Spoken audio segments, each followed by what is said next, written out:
Should paying ransom in a ransomware attack be made illegal? No. I could end the video here, but I'll add my thoughts. I'm Bob McLean. I'm a certified information systems security professional. And this topic has come up in Washington, D.C., where policymakers have suggested that one way to reduce the popularity or the prevalence of ransomware attacks is to make it illegal to pay them.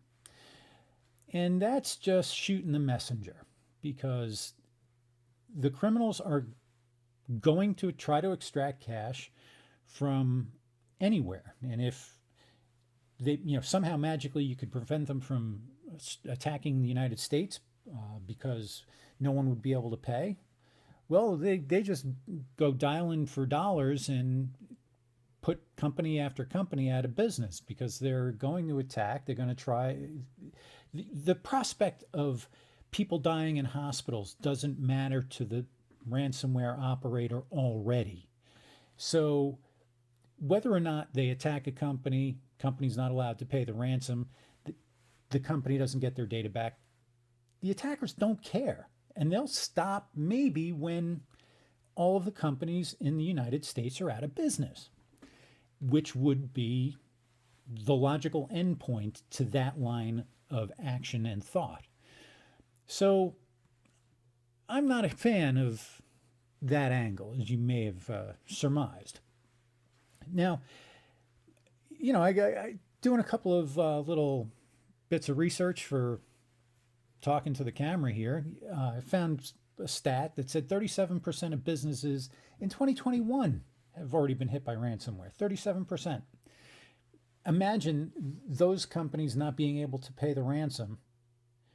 And there's going to be a significant percentage of them that had to pay the ransom because they couldn't recover their data, and they're out of business because they needed their data to stay in business.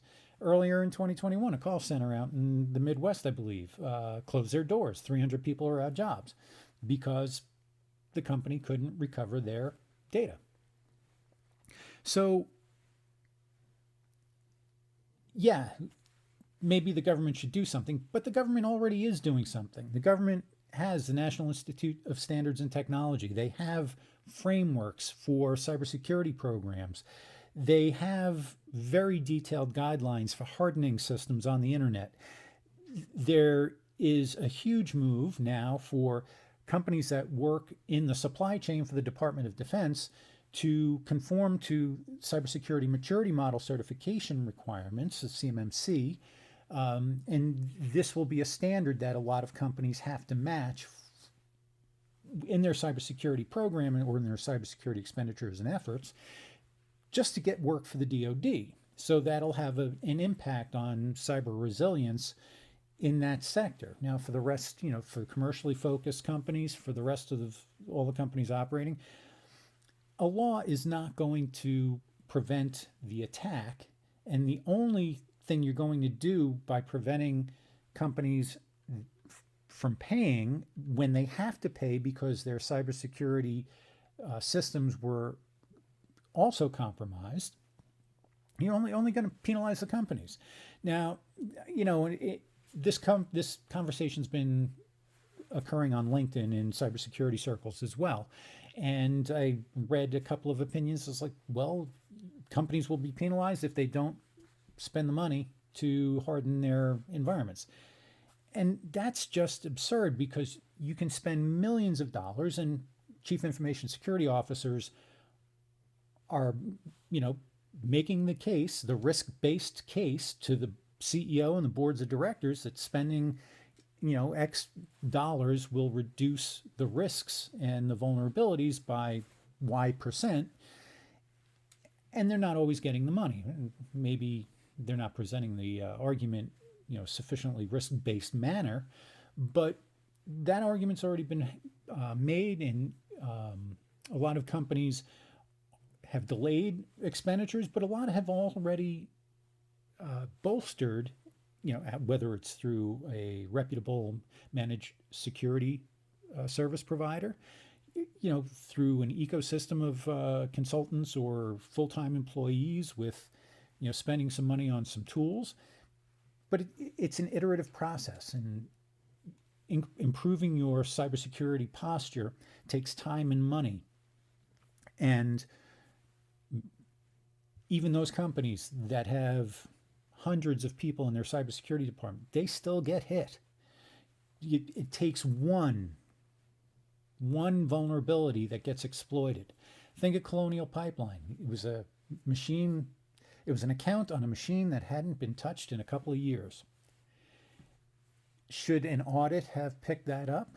You can argue yes, but you have to understand we're providing technology for people, and people are, people, processes, and technologies, constitute your cyber defense. And if you miss one thing because you're not quite sure if someone's going to need that account to do the thing that specialized system does, it takes one unknown exploit, or one 0 day, a new exploit in the wild.